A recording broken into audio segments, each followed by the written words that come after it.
진심으로 여러분들 주의 말씀으로 위로하고 격려하며 이 험난한 세상에서 꼭 승리하시기를 바랍니다.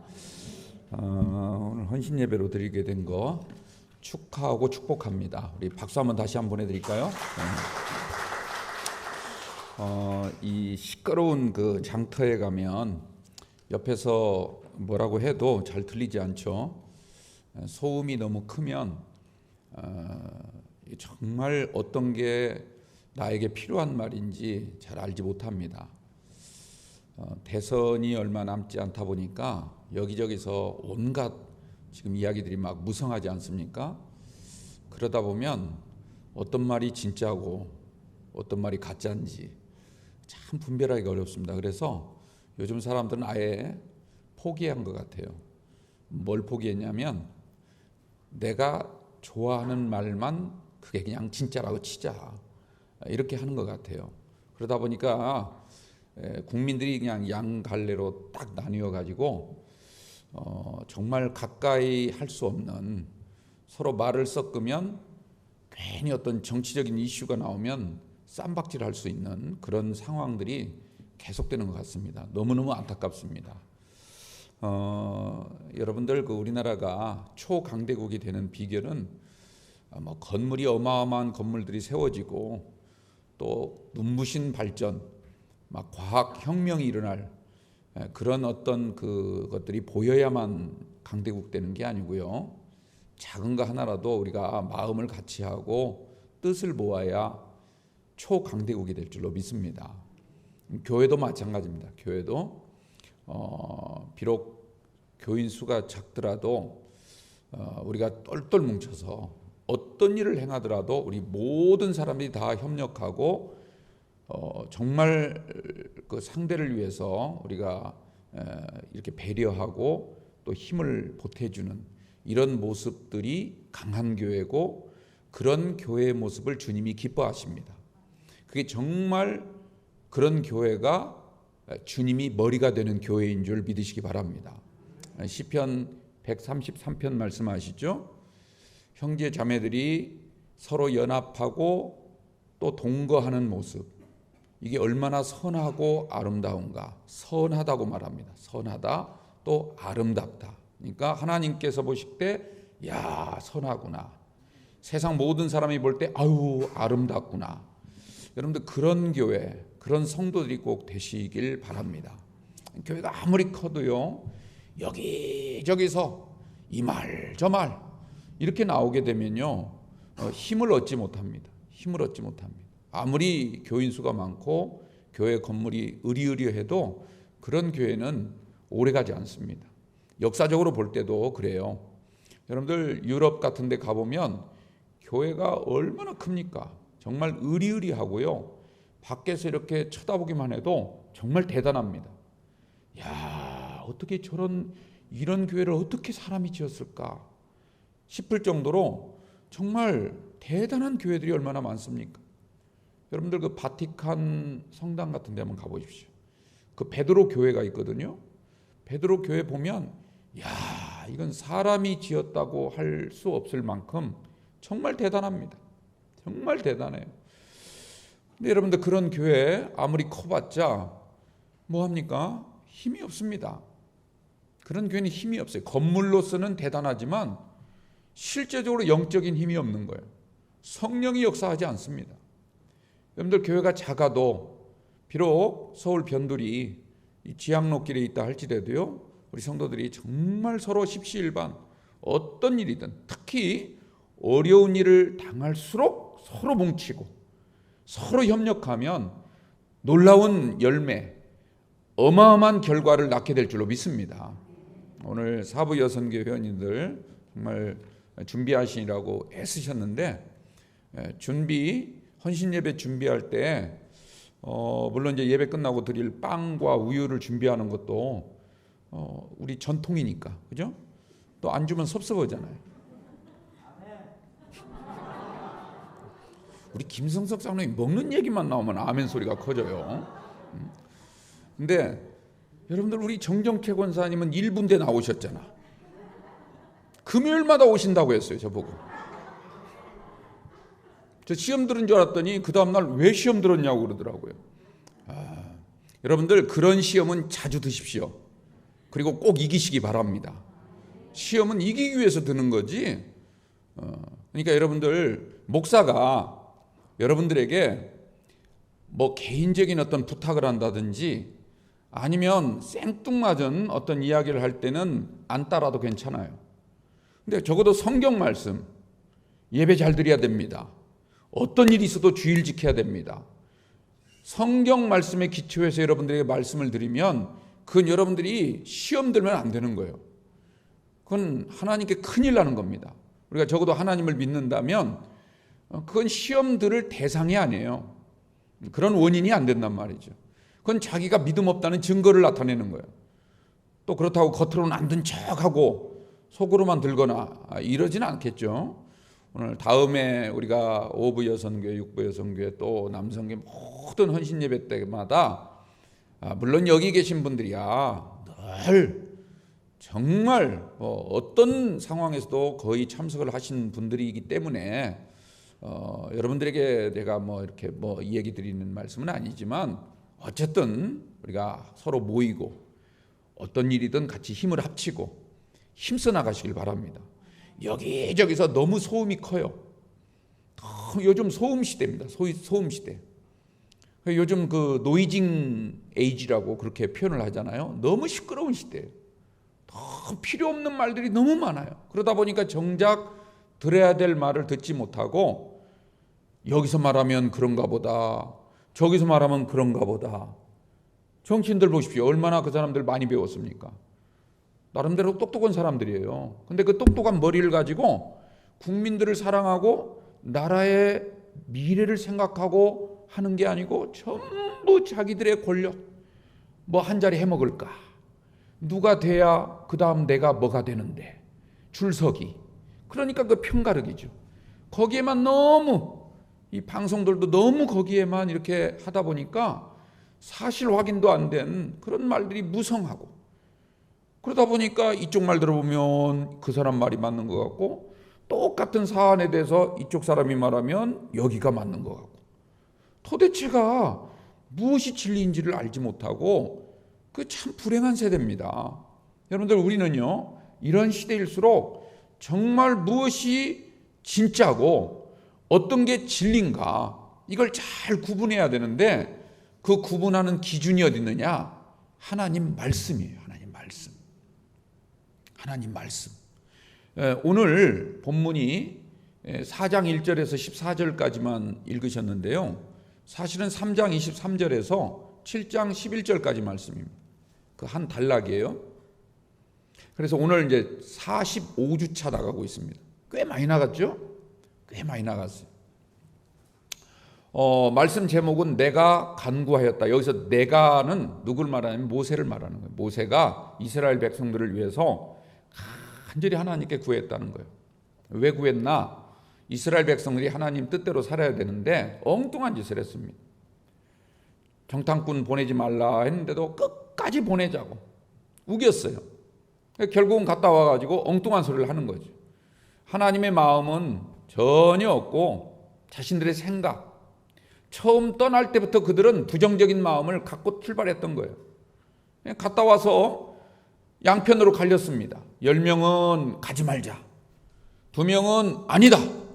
비록 그들이 우리보다 훨씬 장대하고 훨씬 최신 무기를 지니고 있다 할지라도 우리는 하나님이 계시지 않느냐. 하늘의 불말과 불병거가 우리를 돕고 있지 않느냐. 그렇게 주장했어요. 편이 딱 갈린 겁니다. 근데 사람들은 어떻게 생각했습니까?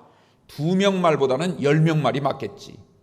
그러다 보니까 이스라엘 백성들이 낙심하고 불평하고 심지어 모세를 향하여 돌을 던지려고 했단 말이죠. 그 결과 어떻게 됐습니까? 10하루길이면 갈 수 있는 가나안 땅을 들어가지 못하고 결국은 가데스 바네아에서 발길을 돌릴 수밖에 없었다는 거죠. 그래가지고 40년 동안 그들이 정탐했던 날수가 40이었습니다. 40일. 여러분들 한번 잘 생각해 보십시오. 애굽 땅에서 가데스 바네아까지의 거리가 성경에 보니까 10하루길이라 그랬습니다. 10하루길. 여러분들이 적어도 가데스 바네아를 가보시진 않았지만 우리가 그동안 성서 지도를 통해서 많이 봤죠. 대충 모세가 이스라엘 백성들을 이끌고 갔던 경로를 한 번쯤이면 보셨을 거예요. 특히 성경 뒷면에 보면 이제 지도 같은 게 있는 그런 성경을 보신 분들은 한 번 정도는 보셨을 거예요. 가데스 바네아가요, 바로 가나안 땅 코 밑에 있습니다. 코 밑에. 바로. 불과 얼마 떨어지지 않았어요. 천천히 걸어가도 3, 4일이면 갈 수 있는데요. 천천히 걸어가도. 애굽 땅에서 가데스 바네아까지가 10하루길입니다. 가데스 바네아에서 가나안 땅까지는 불과 3, 4일이면 갈 수 있는 데를 이 사람들은 40일 동안을 다녔다는 거예요. 왕복을 해도 일주일이면 충분할 거리를 40일 동안을 다녔다는 거예요. 40일 동안. 그러면 그들이 가서 얼마나 정말 이곳저곳 수많은 것들을 정탐하고 정보를 수집하기 위한 활동을 했느냐? 그렇지도 않아요. 멀찌감치 보고 과일 몇 개 따온 거예요. 그렇지 않습니까? 이들은 가나안 땅에 가서 무엇을 했는지 40일 동안이 걸렸다는 거예요. 그리고 돌아와서 못 갑니다. 이렇게 보고를 했다는 거죠. 그래서 결국 그 하루를 1년으로 쳐서 40년 동안을 광야 이곳저곳을 떠돌아다니게 됩니다. 그들이 그 실패했던 원인이 뭔가? 하나님을 믿지 않은 거죠. 그 다음 또 두 번째 뭡니까? 오늘 우리가 읽은 말씀에 있는 것처럼 바알보올 사건이에요. 바알보올 사건. 이건 이미 민수기 25장, 26장에서 다 다뤘던, 민수기 22장부터 25장까지 다 다뤘던 내용인데, 발람의 꾀를 그들이 유혹을 이겨내지 못하고 결국 우상 숭배를 했죠. 미디안 여성들과 간음을 저질렀어요. 또 미디안 사람들이 섬기는 우상의 앞에 가서 절하고 거기에 차려진 음식을 먹었어요. 하나님이 절대적으로 경고했던 것들을 무시해버린 채 그들은 우선 눈앞에 보이는 거, 우선 내 코끝을 진동하는 그 맛있는 냄새, 그 진한 향기를 참을 수 없었던 겁니다. 그리고 잘록한 허리를 흔들어대면서 유혹하는 그 여성들의 그 춤과 노래에 그냥 모든 마음과 몸이 빼앗겨버린 거예요. 결국 그 일로 인해서 그들은 엄한 하나님의 심판을 받을 수밖에 없었던 겁니다. 지금 모세가 그 얘기를 꺼내는 거예요. 그런 상황 속에서 하나님이 너희들을 당장이라도 치려고 했는데 내가 너희를 위해서 간구했다는 거죠. 내가 너희를 위해서 간구했다는 거예요. 모세가 간구한 내용이 출애굽기 33장에도 나오지, 32장에도 나오지만 여러분들 대체적으로 모세는 어떤 식으로 간구했는가? 여러분들 유심히 볼 필요가 있습니다. 성경 전체를 한번 유심히 볼 필요가 있어요. 제가 어떤 글을 읽다 보니까요, 이런 글이 있어요. 부모님인데 이제 자식이 참 말을 안 듣나 봐요. 지긋지긋하게 안 듣나 봐요. 그래서 이것 좀 여기다 갖다 놔라 그러면 안 갖다 놓는데요. 예 해놓고 안 한다는 거지. 이 버릇을 어떻게 고칠까 굉장히 고민을 하다가요. 어떻게 하기 시작했냐면 말로 해서 안 되니까 그냥 그 물건 갖다 놔라 한 물건 앞에 가서 가만 하루 종일 그 물건을 쳐다보고 있답니다. 내 아들이 저 물건을 언제 갖다 놓을까? 내 말을 언제 순종할까? 하루 종일 쳐다보고 있으면 그 아들이 왔다 갔다 하면서 그 모습을 본다는 거죠. 하루 종일 그렇게 하고 있다는 거예요. 또 안 갖다 놔요. 그래도 그 다음 날도 가서 또 그걸 쳐다보면서 언제 갖다 놓을까 하고 일주일 정도를 지났더니 갖다 놓더라는 거예요. 근데 놀라운 것은요, 그 다음부터 얘야 이 일 좀 했으면 좋겠다 하면 했을까요? 안 했을까요? 했어요. 사람의 버릇을 고치는 방법이 여러 가지가 있습니다. 자꾸 말로 윽박지르는 거, 이렇게 해라 이렇게 해라, 자꾸 잔소리 늘어놓는 거. 여러분들 잔소리가 가장 효과 없는 약이란 거 아시죠? 할렐루야. 저 뒤에 한 사람은 아멘을 안 해. 잔소리가 얼마나 효과 없는 약이라는 거. 옛날에요, 저희 학교 다닐 때 그 여 교수님이 계셨어요. 성이 여씨, 남자인데 여자분이 아니고 성이 여씨인데 여 교수님이 계셨는데 아들을 데리고요 외국을 출발하려고 이렇게 출국하려고 공항을 갔는데 그 아이가 얼마나 장난기가 많은지 온 공항을 막 이러고 뛰어다니더래요. 얼마나 창피한지. 너무 창피해가지고 하지 마라 이 얘기를 해도 안 듣더래요. 너 혼나? 막 이제 인상을 쓰면서 그러니까 그때만 잠깐 했다가 또 못 참고. 어떻게 고쳤냐면 그분 얘기예요. 어떻게 고쳤냐면 그 아들 앞에서 자기가 이러고 다녔대. 미친 사람처럼. 그랬더니 애기가 창피해가지고 아들이 아빠를 보면서 창피해가지고 그 다음부터 안 하더래요. 할렐루야. 제가 이래야 되겠습니까, 여러분들? 제가 기도도 안 하고 예배도 그냥 듬성듬성 빠지고, 여러분들 그러면 고쳐집니까? 예배가? 그렇게 해야만 되겠습니까? 지금 모세가 간구했다는 말의 뜻이 그런 뜻이에요. 너희들에게 잔소리 가지고 안 통한다는 거죠. 그냥 하나님 앞에 묵묵, 주님 아시죠? 주님 아시죠? 저 불쌍한 죄인들을 용서해 주옵소서. 아직도 예수님도 그런 기도했지 않습니까? 주여 저들은 저들이 하는 짓이 죄인지를 모릅니다. 용서해 주옵소서. 스데반도 그렇게 기도했지 않아요?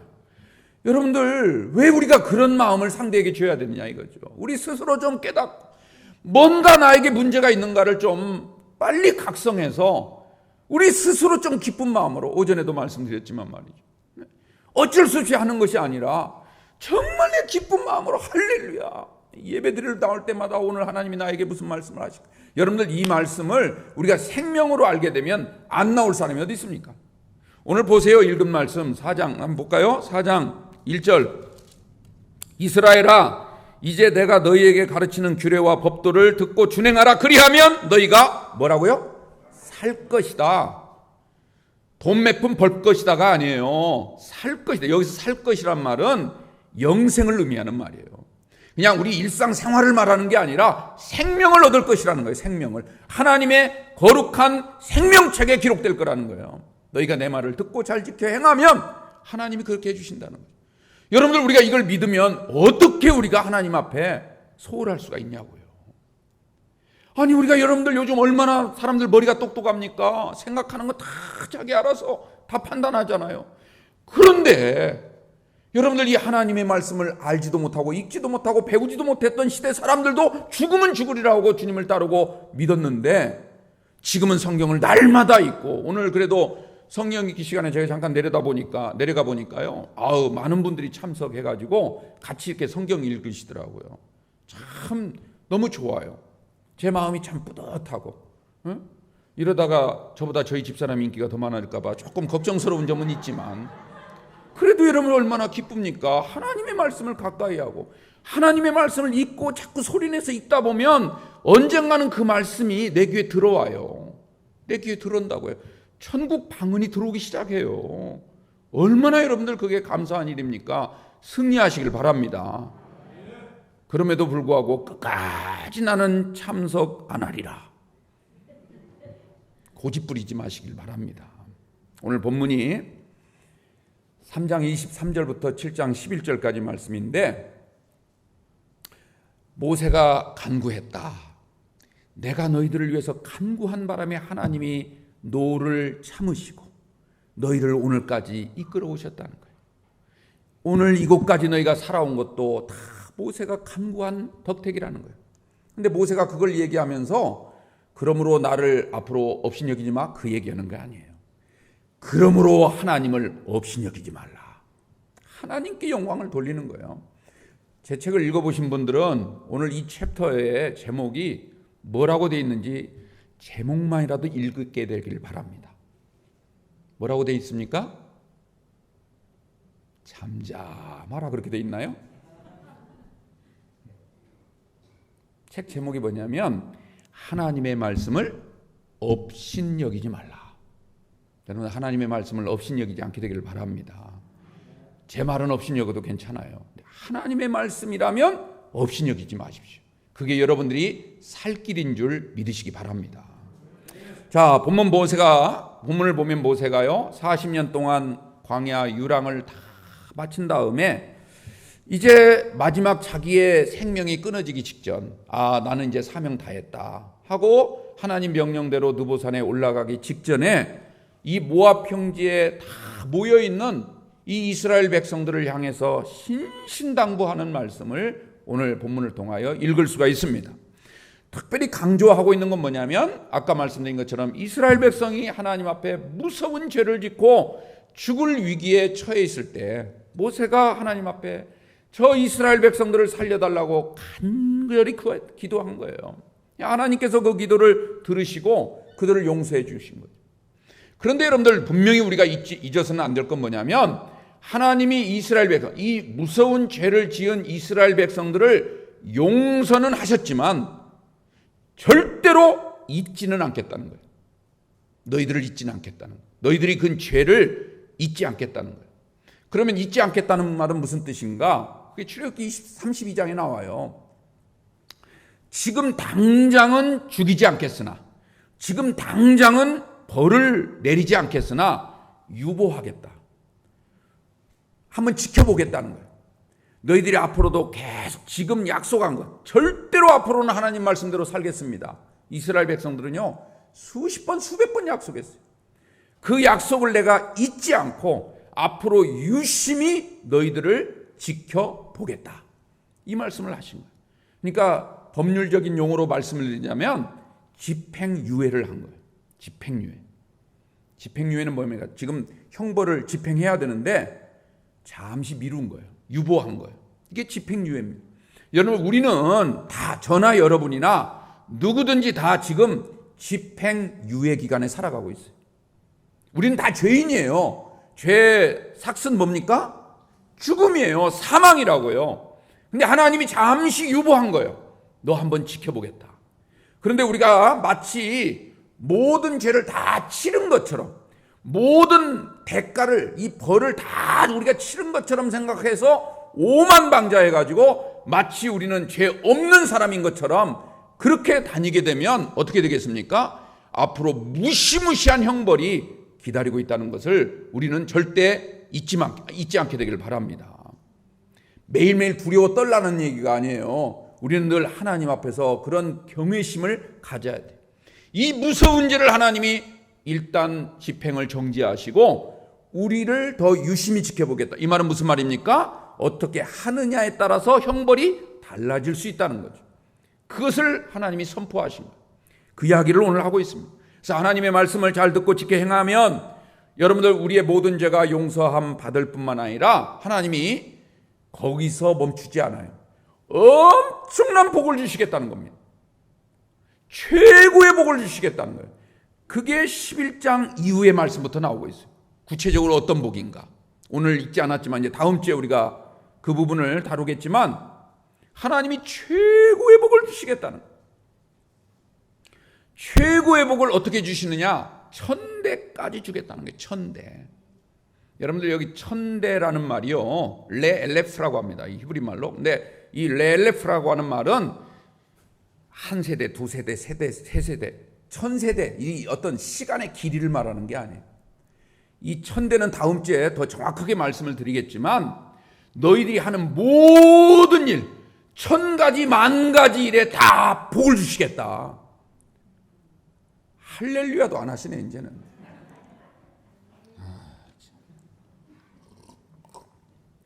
이미 다 복을 받았다 이겁니까?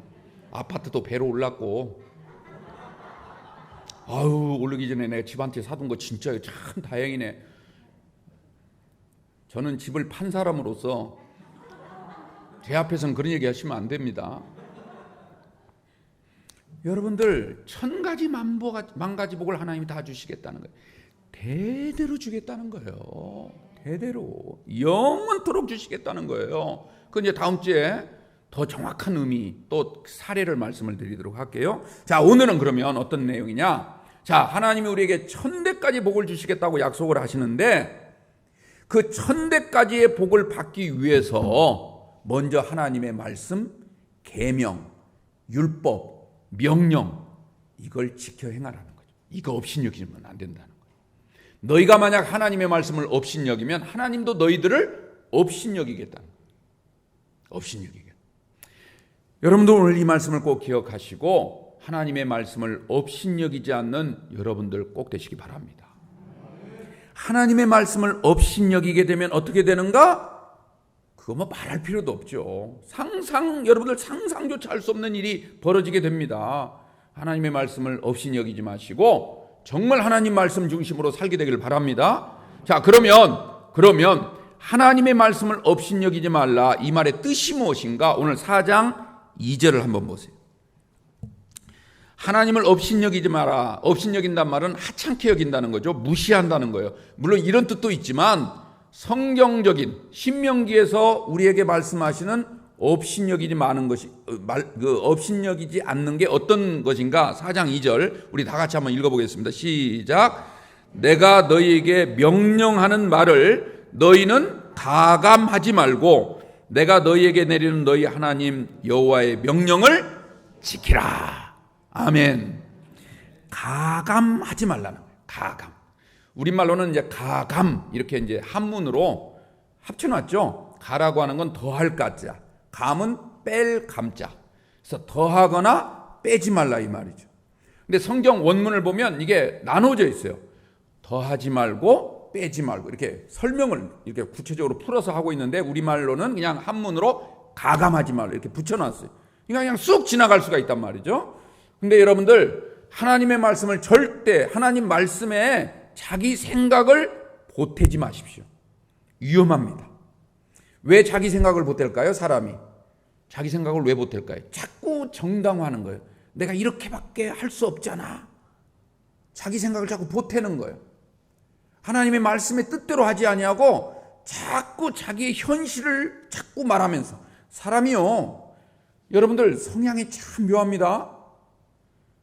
율법주의라고 하는 게 뭐냐면 율법주의의 함정이 율법은 참 귀한 것이지만 하나님의 율법이 얼마나 귀한 겁니까? 생명과 연관이 됐죠. 근데 이 율법주의에 빠지게 되면 사람이 어떻게 변하냐면 다른 사람이 하는 짓은 다 보여. 율법에 비춰서 그걸 해석을 해요. 하나님 말씀이 이랬잖아 저랬잖아. 그런데 본인의 행동에 대해서는 다 뭡니까? 율법 말씀에 비추는 것이 아니라 자기 상황에 비춰봐요. 나는 그렇게 하고 싶지만 지금 내 상황이 이래서 이런 식이죠. 이게 하나님이 가장 싫어하는 거예요. 가장 싫어하는 거예요.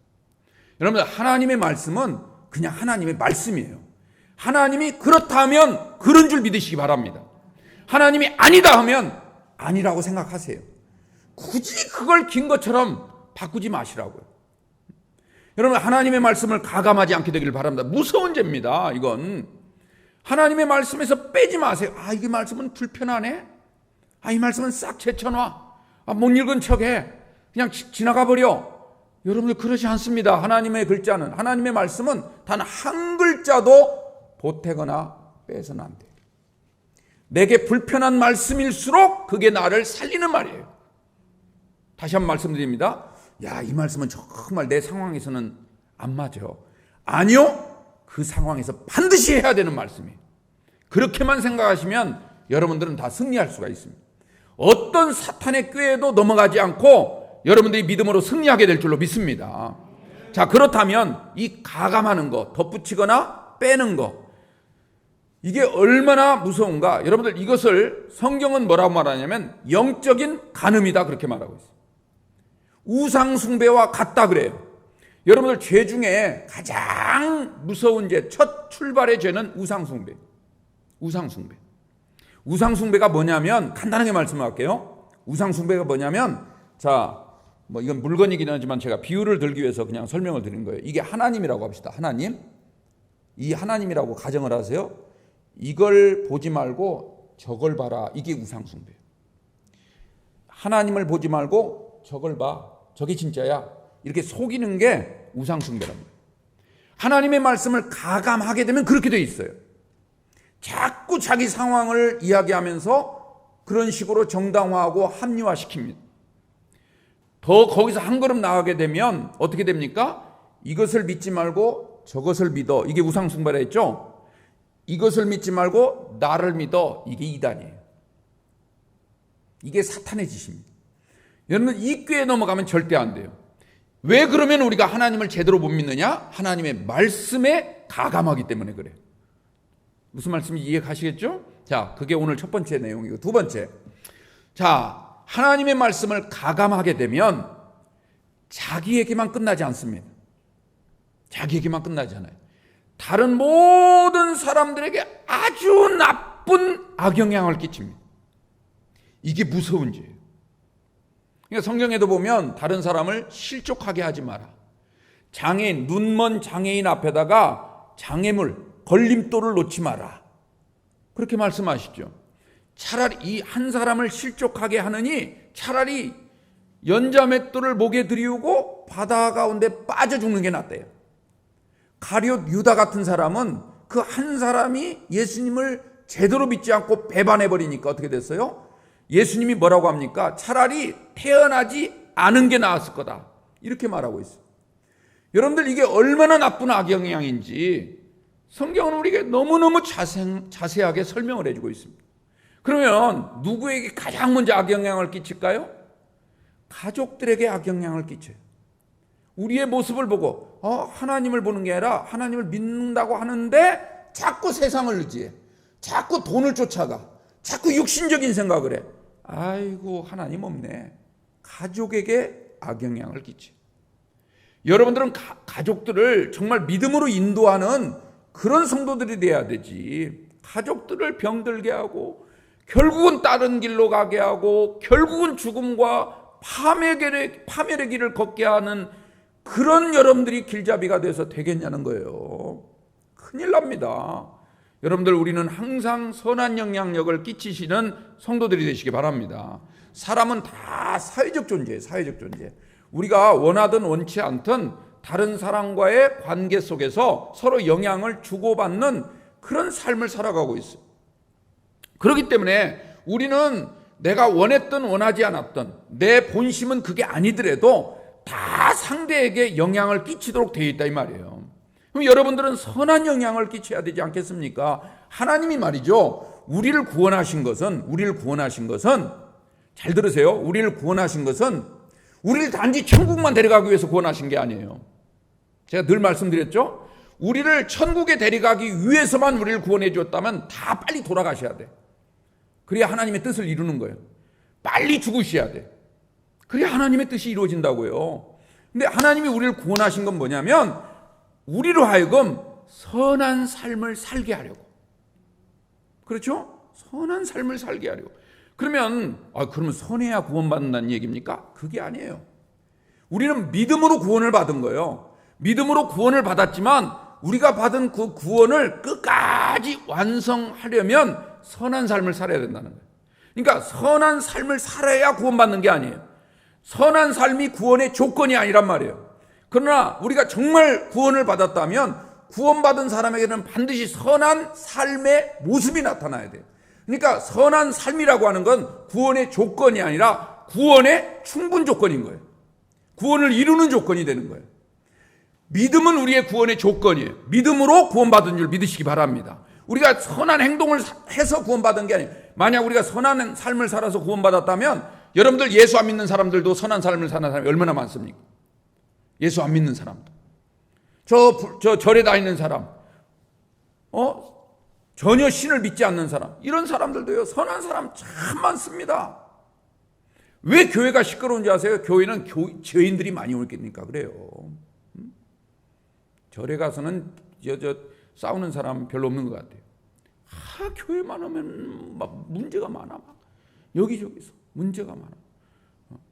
근데 어쨌든 그 문제가 많아도 여러분들, 우리가 하나님의 은혜를 기대하고 내가 간구했다, 이 말씀 기억하시고, 성령이 지금도 말할 수 없는 탄식 가운데 우리를 위하여 중보의 기도를 드리는 줄로 믿습니다. 우리 힘만으로 안 되는 거예요. 선한 삶이라는 것도요, 내 힘만 가지고는 안 되는 거예요. 그러니까 우리가 주님께 기도하고 간구하면서 주님 말씀만 믿고 그 믿음으로 따라가게 되면 반드시 구원의 종점에 도착하게끔 돼 있어요. 여러분들 여기 기차 타고 부산 가는 기차 타고 표를 딱 끊었잖아요. 표 끊었다고 여러분들 부산 갑니까? 아니에요. 그 표를 끊었으면 부산 가는 열차를 확인하고 거기 객실에 앉아야 가는 거예요. 앉다 보면 여러분들 중간에 편히 잠을 주무셔도 때가 되면 부산에 도착하게끔 돼 있어요. 여러분들이 막 몸을 부산 쪽으로 튼다고 해서 기차가 부산 쪽에 가는 게 아니에요. 이해가 가시죠? 여러분, 우리가 하나님이 우리에게 믿음의 티켓을 주셨어요. 천국의 티켓을 주셨다고요. 그러면 우리가 천국 열차, 그게 뭡니까? 하나님 말씀의 열차를 타고 그 말씀의 길로 따라가면 도착하게끔 돼 있어요. 하나님 나라에. 내가 막 용 쓴다고 기 쓴다고 도착하는 게 아니에요. 그냥 예수님 의지하고 예수님 말씀 붙잡고 따라가면, 그래서 여러분들 우리가 다른 데 보지 말라는 거잖아요. 자꾸 세상 의지하지 말고 믿을 수 없는 방백들 따라가지 말고 도울 힘이 없는 인생들 의지하지 말지니 오직 너희는 여호와의 말씀, 하나님의 말씀만 바라보고 따라가면 승리하게 될 줄로 믿습니다. 때가 되면 도착하는 거예요. 그때가 언젠가 내 육신의 생명이 다하는 날이죠. 주님 다시 오시는 날일 수도 있고. 여러분들 그 믿음으로 사시기를 주님의 이름으로 축원합니다. 세 번째로요, 여러분들 이 가감하게 되면 가감하는 이유가 있겠죠. 하나님의 말씀 없는 것을 자꾸 자기 생각을 보태, 또는 하나님의 말씀에 있는데 뭔가를 하나 슬쩍 모른 채 하고 이거 나하고 안 맞네 제쳐. 그만한 이유가 있겠죠. 그러면 그 이유가 자기 생각에는 다 옳다고 생각을 해요. 자기 생각에 옳다고 생각하지 않으면 절대로 그러지 않겠죠. 내 생각에는 맞다고 생각하는 거예요. 그러니까 그럴 만한 이유가 있는 거죠. 그 이유가 설령 아무리 좋은 의도라 할지라도 그것은 뭐예요? 가치를 떨어뜨리는 일이다. 하나님은 그렇게 말씀하시죠. 자, 우리가 하나님 말씀을 자꾸 가감해요. 뭘 보태거나 빼거나. 이렇게 되면 첫 번째로 하나님의 가치를 떨어뜨리는 거예요. 자식이 아버지의 말을 듣지 않고 부모의 뜻과는 전혀 반대되는 나쁜 짓만 하고 다니면 누구가 욕을 먹어요? 아버지가 욕을 먹는 거예요. 아버지가. 또 하나님의 말씀의 가치가 떨어져요. 뿐만 아니에요.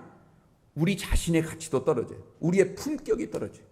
여러분들, 한국 크리스찬들의 가장 큰 문제는 뭐냐면, 이 교회의 가장 큰 문제는 지금 교회의 품격이 사라져버렸어요.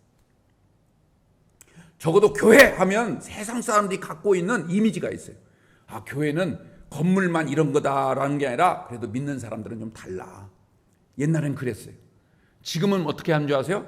믿는 사람들이 더해. 이렇게 변했어요. 우리 창피할 줄 알아야 돼요. 부끄러운 줄 알아야 돼요. 근데 부끄러운 줄 몰라. 그래서 옛날에요, 운전하다가 가다가 이게 뭔가 상대가 팍 뛰어들어오잖아요. 그래서 놀래가지고 나도 모르게 클락션을 꽉 누르면요, 지나가다 창문 열고 먹었대 이러고 지나가요. 또 가다가 담배꽁초 탁탁 버리고요, 껌 톡톡 뱉는 그런 운전자들이 있죠. 그러면 그걸 또 못 참는 분이 있어. 저는 참습니다. 근데 꼭 지나가면 창문에 이래요. 그럼 막 세워 한번 해보자는 거지. 부끄러운 줄 몰라. 부끄러운 줄. 근데 여러분들은 그러지 마세요. 그냥 뭐라고 하지 마세요. 그냥 그런가 보다 하고, 저 쓰레기차 하나 지나가는구나. 괜히 시비 붙이지 마시고. 여러분들 보세요. 사람들이 부끄러울 줄을 몰라요. 창피한 줄을 몰라요. 자기 뒤통수에다 손가락질 하는지를 몰라요. 그래서 어쩌냐? 나만 그러냐? 합리화시켜요. 여러분들 사람은요, 이 말씀을 가감하게 되면 그런 심령으로 순식간에 변화되는 거예요. 자기도 모르게 변화가 돼요. 처음부터 그렇게 하려고 하는 게 아니에요. 처음에는 부끄러운 줄도 알고, 여러분들 예배 한 번 빠져 두 번 빠져 그럼 처음에는 어떡하지? 이래서는 안 되는데, 그러다가 한 대여섯 번 빠지게 되면 나만 그러냐? 코로나 때문에 그러지? 이렇게 사람이 변화되는 거예요. 사람 그렇게 돼 있어요. 틀림없이 그렇게 돼 있어요. 여러분들은 그런 마음까지 안 간 걸 하나님의 은혜로 생각하십시오. 물론 내가 열심히 하나님 말씀을 믿고 한 결과긴 하지만 그거조차도 하나님의 은혜예요.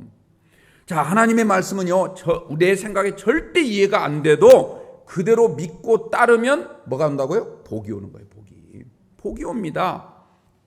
여러분들 그 레위기 성경을 보면 이 이스라엘 남자들이 입는 그 옷이 있거든요. 그 기도할 때마다 이렇게 덮어 쓰는 두건 같은 게, 이렇게 수건 같은 게, 넓은 수건 같은 게 있어요. 거기에 끝에 술을 달라고 했어요. 술. 이렇게 뭡니까? 옷 뭡니까? 그 실을 이렇게 꼬아 가지고, 그 꼬는 방법도 다 있어요. 몇 번을 꼬아야 되고, 중간에 매듭을 지어야 되고, 또 몇 개를 해야 되고, 이런 여러 가지 방법, 구체적인 것들이 성경에 보면 나오는데요. 4개의 술을 달라, 이렇게 말하고 있거든요. 근데 어떤 사람이 하나님이 4개 달라고 했는데 나는 하나님을 더 열심히 믿으니까 5개 달아야 되겠다, 이런 사람이 있어요. 여러분들, 그 5개 달면 뭐가 될까요? 화가 되는 거예요. 또 어떤 사람은 하다 보니까 실이 좀 아까워, 하나를 좀 뺐네. 그것도 하나님의 말씀을 어긴 거예요. 여러분, 그러면 그 사람들이 생각할 거 아니에요. 아니, 꼭 4개를 달아야만 됩니까? 그 이유가 뭡니까? 아니, 꼭 옷의 그 끝에 모서리에 술을 달아야만 우리가 하나님 백성이고, 안 달면 하나님의 백성이 아닙니까? 이렇게 생각하면 굉장히 합리적이고 현실적인 것 같지만, 하나님은 뭐라고 그래요? 그건 죄라고 그래요. 하나님의 말씀은 그대로 해야 된다는 거예요. 그대로. 그와 비슷한 게 있죠. 여러분들, 레위기 23장 말씀을 보면 초막절이 됐을 때 저 산에 가서 나뭇가지를 꺾어와서 흔들라고 그래요. 근데 그 나무 종류까지 정해 주셨어요. 4가지 나뭇가지 종류를 거기에 적어놨습니다. 레위기 23장 40절에 나와요. 그 의식을 유대인들은 뭐라고 말하냐면 루라브 의식이라고 그래요. 루라브 의식. 근데 그 의식을 할 때 나무를 막, 사람들이 초막절이 되면 전부 산에 가가지고 그 나무를 이렇게 가지를 꺾어올 거 아니에요? 근데 어떤 사람이 너무 다리가 좀 불편해. 그래가지고 다른 나뭇가지를 찾아도 없으니까 다른 나뭇가지를 꺾어왔어요. 그러면 하나님 앞에 그럴 수 있잖아요. 하나님, 내가 뭐 꺾어오기 싫어서 안 꺾어왔나요? 다리가 지금 불편하고 힘들고 내가 지금 너무 산에 오르락내리락 하기 너무 벅차서 대신 나뭇가지 다른 걸로 꺾어왔으니 이해하시겠죠? 라고 하면 하나님이 받아주실까요? 안 받아주신다는 거예요. 반드시 그걸 꺾어오라는 거예요. 그러면 왜 그러지? 아니, 꼭 그렇게 하나님은 어떻게 융통성이 없으셔? 하나님은 무슨 그렇게 너무 이렇게 막 타이트하고 너무 심해. 저를 그렇게 말씀하시는 분들이 많아요. 너무 융통성도 없고, 옆에만 얼굴만 쳐다봐도. 회개하시기 바랍니다. 아니에요. 하나님 말씀이니까 그래요. 제가 하나님 말씀 말고 다른 건 굉장히 부드럽습니다. 여러분들이 믿든 안 믿든 굉장히 착해요. 더 이상 얘기면 안 되겠네. 여러분들 보세요. 시편 119편 105절에 말씀하시기를, 하나님의 말씀은 내 발에 뭐라고요? 등이래요. 내 길에 뭐예요? 빛이래요. 빛. 여러분, 하나님의 말씀은 우리를 살리는 생명의 말씀인 줄 믿으시기 바랍니다. 또 디모데후서 3장 15절 17절까지 말씀 보니까요, 하나님의 말씀은 우리로 하여금 구원에 이르게 하는 지혜가 있느니라. 여기서 지혜란 말은 배워서 얻은 게 아니라는 거예요. 그냥 말씀을 믿으면 그 믿음 자체가 지혜라는 거예요. 근데 그 지혜는 때로 우리에게 어떻게 해요? 교훈도 주고, 때로는 교육도 해요. 의로 교육. 때로는 바르게 함도 해요. 때로는 책망도 줘요. 근데 그 모든 것들이 다 우리를 구원에 이르게 하는 지혜가 된대요. 내가 좋아하는 거, 내가 내 귀에 그냥 달콤한 거, 이것만이 지혜가 아니에요. 때로는 내가 너무 거북해. 여러분들, 에스더서를 보면 모르드게라고 하는 사람 나오죠. 하만의 그 함정에 빠져가지고 죽을 위기에 처했어요. 그때 어떻게 했습니까? 자기 힘으로는 도저히 살 수 없는 거예요. 나름대로는 다 또 할 수 있는 조치는 다 했어요. 자기 조카 에스더를 불러다가 이렇게 좀 했으면 좋겠다. 에스더가 뭐라고 합니까? 그럼 나를 위해서 사흘 동안 금식하시고 기도해 주십시오. 내가 죽으면 죽겠습니다. 왕 앞에 나가서 내가 우리의 사연을 소상하게 밝히겠습니다. 그런데 그걸 받아들이는 사람, 왕은요, 에스더는 그런 마음으로 갔다 할지라도 만약에요, 하만 편의 마음이 빼앗겼으면 어떻게 되겠습니까? 오히려 그 말을 안 듣겠죠. 유대인들이 멸망당할 수 있어요. 그 한 사람 때문에. 그런데 에스더와 모르드게는 믿음을 가지고 하나님께 도움을 청했어요.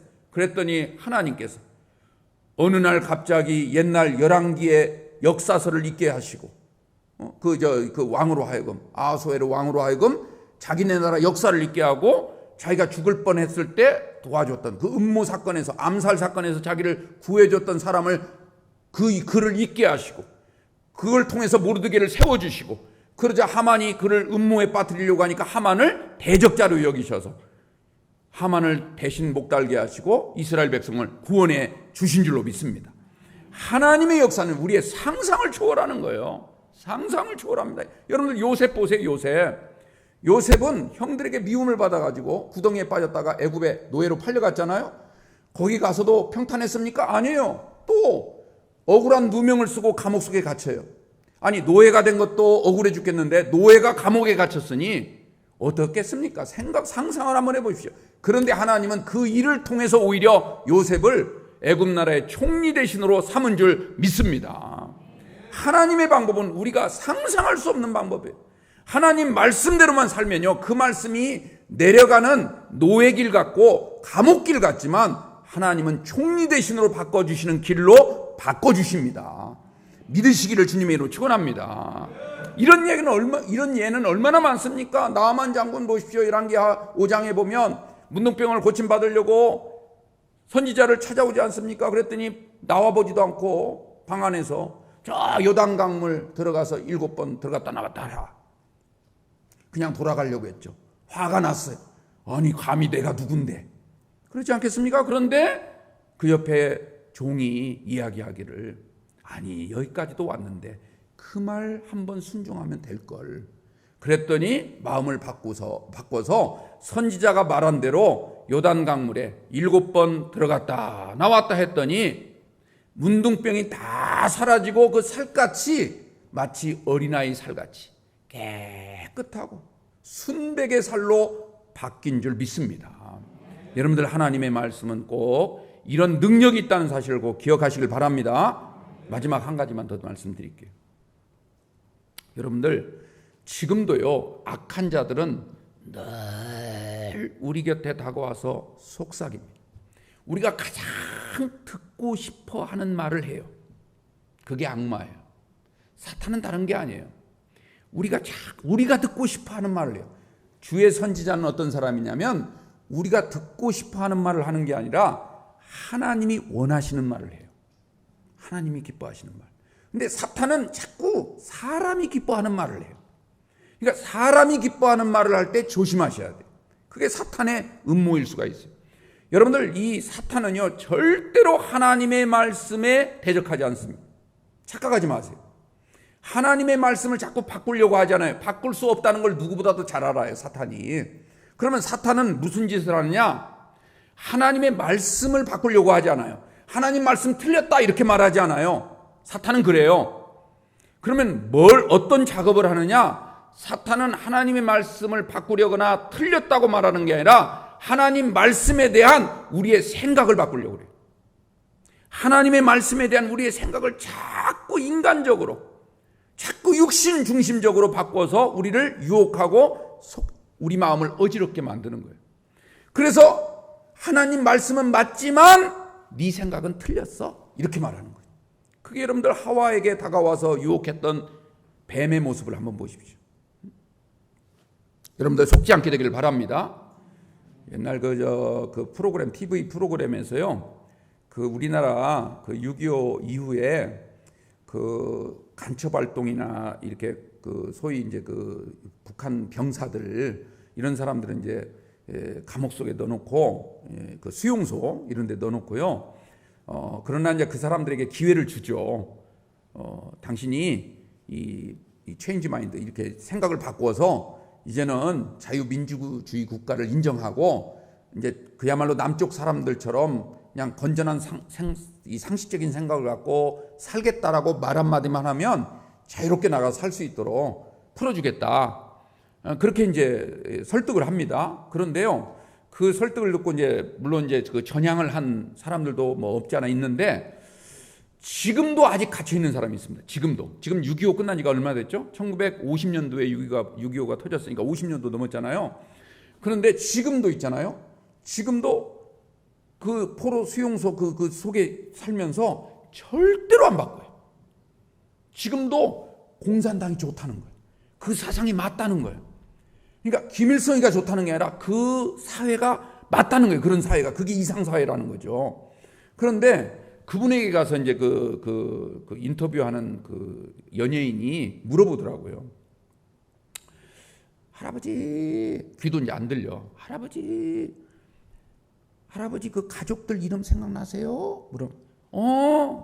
아버지 누구, 어머니 누구야, 내 형제 누구야, 이름 하나도 잊어버리지 않고요. 다 기억해요. 그리고 어렸을 때 뛰어놀던 친구들 이름 혹시 아시는 분 있어요? 아무개 두세 사람 친했던 친구 이름 얘기하더라고요. 그 모습을 이렇게 보면서 어떤 생각이 드냐면, 여러분들 보세요. 어렸을 때 기억 그대로 가지고 있어요. 그 좋았던 추억들, 가족 이름들, 친구들 이름은 다 가지고 있는데 이 사상을 못 바꿔요. 여러분들 이 사상이라는 게 얼마나 무섭냔 말이에요. 우리가 기독교 사상을 가지고 있다는 거 여러분들 얼마나 은혜입니까? 믿으시기 바랍니다. 하나님 말씀에 여러분들, 우리가 하나님은 우리를 사랑하시고 예수님을 통해서 우리를 구원해 주신 그 놀라운 복음의 말씀을 믿어야지, 자꾸 딴 데 마음이 뺏기고 거기에 들어보면 그런가 해요. 한번 우리가 세뇌를 당하면 좀처럼 바뀌지 않는다는 거예요. 믿음이라고 하는 건요, 끝까지 믿음의 길을 걸어가야지, 가다가 딴 길로 갔다가 여기도 갔다 저기도 갔다 하면 그것 자체가 우리의 삶을 망가지게 하는 거예요. 우리를 자꾸 세속적으로 세뇌시키는 거예요. 여러분들 하나님 말씀만 절대적으로 믿게 되기를 주님의 이름으로 축원합니다. 오늘 사부여성교회 회원님들 뿐만 아니라 우리 모든 성도님들, 특히 요즘 보면 M세대, Z세대라고 하는 어린 친구들, 이거 대화가 안 돼요. 대화가. 물론 이제 그들이 생각할 때는 우리를 꼰대라고 하겠지. 근데 꼰대인 면은 있지만 그래도 진리를 말하면 좀 어느 정도는 조금 소통이 돼야 되는데 이 절벽 통하질 않아요. 지금 시대가 그렇게 되어버렸어요. 여러분들 사탄의 계략에 절대 넘어가지 않게 되길 바랍니다. 오직 하나님의 말씀만 믿고 따르시는 우리 성도님들 꼭 되시기를 주의 이름으로 축원합니다. 승리하시길 바랍니다. 기도하겠습니다. 하나님 감사합니다.